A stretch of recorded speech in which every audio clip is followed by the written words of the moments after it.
Mike Bohn here with former champ Jamahal Hill, who returns on Saturday at UFC Baku against Khalil Rountree. Jamal, how is it going over there? I saw the local outlet did like a big story on you just arriving to the airport with like photos and stuff like that. So it seems like they're happy to have you there. Oh yeah, it's dope, bro. It's been smooth over here. Everybody's been really respectful, really accommodating, and it's been a really good experience so far. Yeah, I did get a reception at the airport when I got here and at the hotel. A bunch of kids, everything like that. It's great to feel the energy and the excitement for what I mean, what I bring to the cage and being here to perform.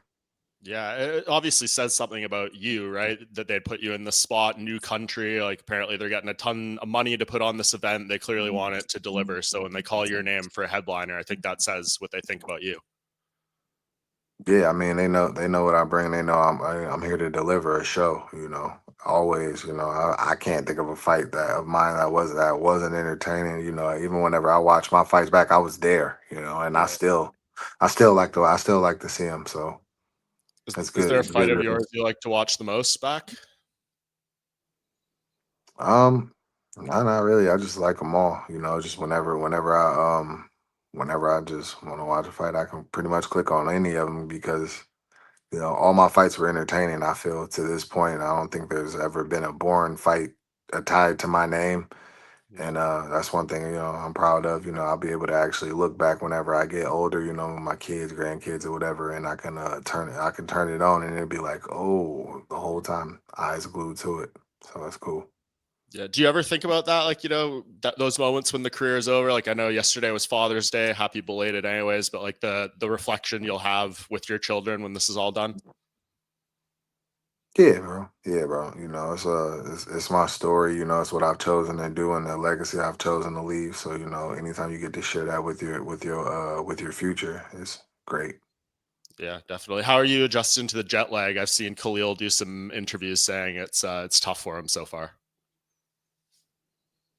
Mm, I'm fine. I'm fine. I don't really feel like I've had much jet lag.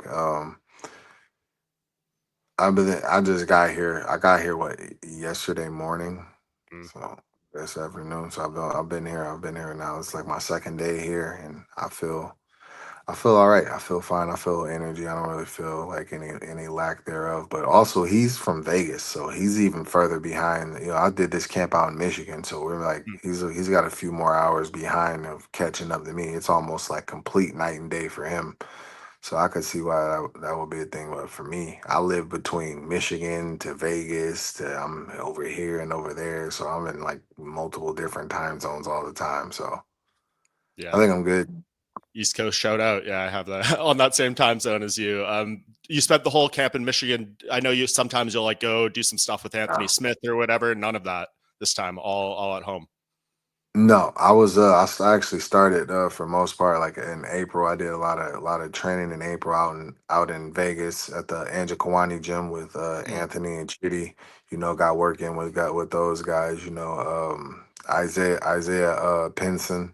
Those guys. I got a lot of work in with them, and yeah, they helped me out getting the ball rolling on this camp. Sparring. I think Chitty has the best pure Muay Thai in the sport. Oh, and especially in the UFC. Definitely in the UFC, he's got the best pure Muay Thai. His style is tricky to deal with.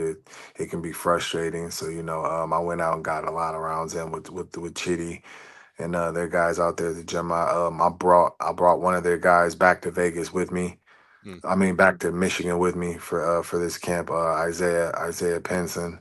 So he was great, great attitude, great hard working guy. And gave me some really really good looks. He's familiar with the Muay Thai. He's fought at a high level. He's fought in the PFL. He fights in LFA. So he was a really really good look. And just yeah, that and the last few days, just I was at the end of the week last week. I was out in Dallas with Kevin, so I got a Mm. lot of work in with Kevin and his coach DP out there. Those guys they helped put me through the grinder and getting ready for I mean that last little bit of last week of into that last week of that hard work, that hard grind, and to get prepared for this. So it's like three different time zones. So I think I'm Yeah. good. I love that. That's great. Yeah. And anyone who doesn't know Anthony Njokuani, go watch his old UFC WEC fights. One of the great strikers. That's good The stuff. So bad man. absolutely. So The obviously bad man.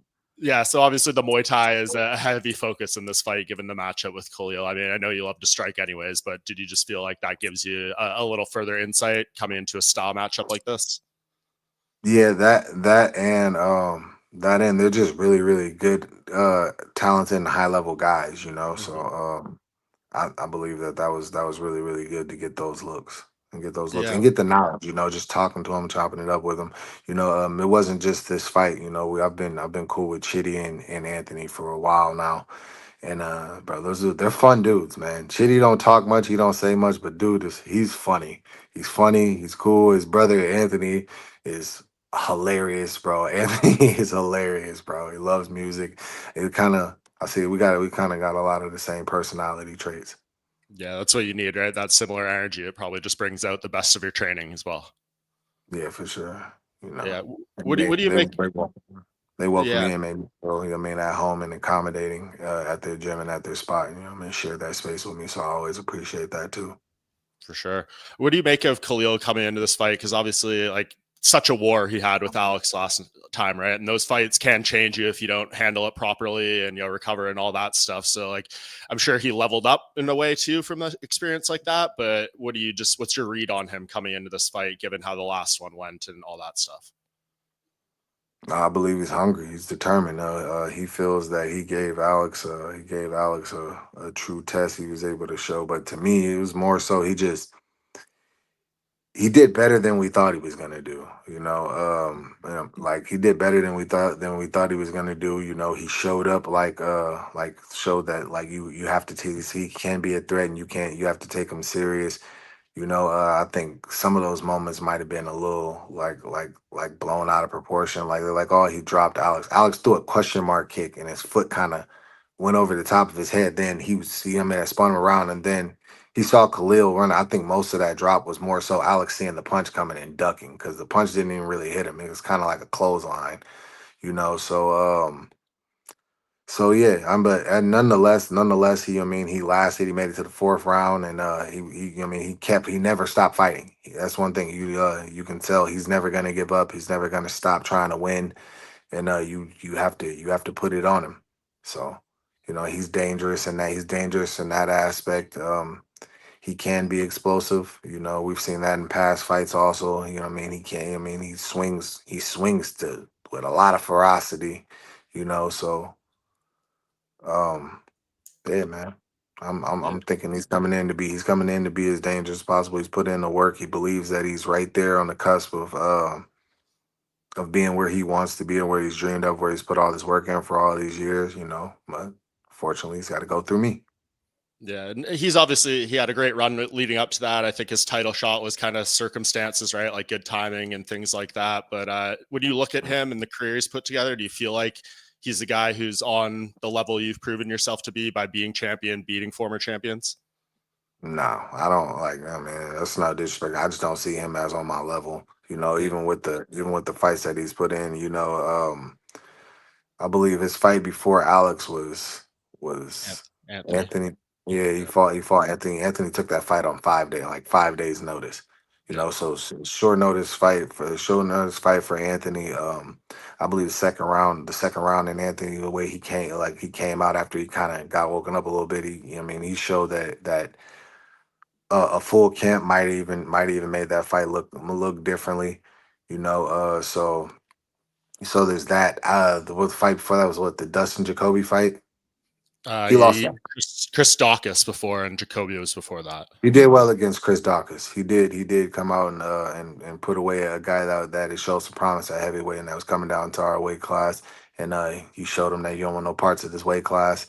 So he did well in that. But the Dustin Jacoby fight, he lost that fight. Like I'd even go as far as saying he lost every round of that fight. You Mm. know, if you go back and you watch that fight. I'm not sure how that fight went the other way. He did land some good shots in that fight, and that's the danger of a Khalil Roundtree. You know, he can hit you with some big shots. He can tell. I mean, he's never gonna stop. He's never gonna quit. You know, he's not gonna give up. There ain't no back down from him. But he got pieced up in that fight. You know, pretty, pretty, pretty convincingly to me, but somehow to the judges it went the other way, which is kind of crazy to me. But yeah, I don't see, I haven't seen anything from any like that to make me think like, oh, this dude's on your level. Is he dangerous to anybody? It's a fight. It's a fight. Mhm. Anybody can land a shot that'll make them dangerous. That can change the fight and all those things. So he has my respect in that. But to think that skill for skill he can match with me, I don't I don't see it that way. Yeah, I know we know the game. You guys are big guys. You're light heavyweights. Everyone here has power, so all Right. respect to that stuff. But yeah, there is little differences that are made. And I guess for you, Jamal, like people make stuff of the injuries and the fight cancellations, but this is still your third fight in the last 14 months. Like you look at the light heavyweight division, you're still have as many fights or more than most of the guys in like the top seven. So like, how do you feel coming into this? Like, do you feel like you need to re-get some momentum? Like, does it feel like there's been kind of these starts and stops, or do you feel like it's just kind of being consistent in a few moments that you need to figure out like health wise? Yeah, I think it's just me just getting back to myself. These like regardless of people like I guess I've grown a lot of sour taste to my name over from since the injuries and everything like that. But I was still dealing with bad injuries, like pretty bad. Like most people, Achilles injury for most sports, that's a career killer. Yeah. A lot of people never come back and they're never the same from that. And I really wanted to push my way back to not to where that you know what I mean to not even cat to where that thought couldn't even creep into my mind. Was it maybe the best move for me? Maybe, maybe not. Who it is, what it is. It's my story. My story's written, and I'm writing it as we speak for how it is. But I just want to get back to being to me, to feeling, feeling the way that I feel in there. Cause I know if I get back to even, get back to where I was and how I was feeling before these injuries, I'm the best in the world. Yeah, we know what you're capable of. We've seen you wear that belt, and I'm sure you want to wear it again. And you've never been in the spot before, right? Like two in a row. I'm sure you're just so motivated to go show that earn this win, and you're right back in the title mix. Yeah, for sure. But right now I'm not thinking about titles. I'm not thinking about titles. I'm not thinking about rankings. I'm not thinking about anything. I'm thinking about going in and dominating Khalil Rountree on Saturday night. That's the right mindset. You absolutely. I was listening back to your media day from January. You freaking nailed the prediction for Ankalaev and Pereira. It's pretty much played out how you said it would. What do you think if that fight happens again? I believe it also. I believe that fight. And I will say people were thinking I was hating, like, which is crazy. That's another thing that played into the salt, like the sour thing. Like I just say things out there. I just try to be real and authentic and say things the way that I see them and say that. Speak on how I feel and things like that. And I guess realness rubs people the wrong way sometimes. I guess so. It is what it is. But I think there's adjustments that can be made by Alex that aren't relatively like huge adjustments, and he could change that fight. He could change that fight and turn that fight around. But all at the same time, there are also adjustments Ankalaev can make that can make him win more consistently and more dominantly. So I think it's really, really up in the air. It's like who pinpoints these things and who makes those adjustments. That's what it's gonna come down to ultimately. Would you ever want to be a desk analyst, like on the for ESPN or the UFC? I feel like you have a great mind to do this. Then when you're up there, no one can say you're hating. You're just giving analysis. Yeah, for sure. It's a job and it's a job that pays and something that I enjoy doing. I got my YouTube channel where I do breakdowns. I haven't really Mhm. done any recently just because I've been, busy with my own thing and doing things just to get ready and locked in and fight. I've been in camp, I've been doing, I want to spend the time with family and things like that. So but yeah, it's definitely something I'd like to do, just being able to talk about fights, break down dialogue about it, just throw out different theories, ideas, and things like that of maybe how I might see it, seeing somebody else's way of how they might see it, and things like that. I love that. Yeah, hopefully they give you a shot. I think you would be a great fit. But first thing first, this fight, Jamal, I really appreciate the time. It's always good to catch up. I love everything I'm hearing today and where your mind's at. So I'm expecting something great on Saturday. Appreciate it, man. Thank you, bro. I appreciate it, bro. I'm here to put on the show.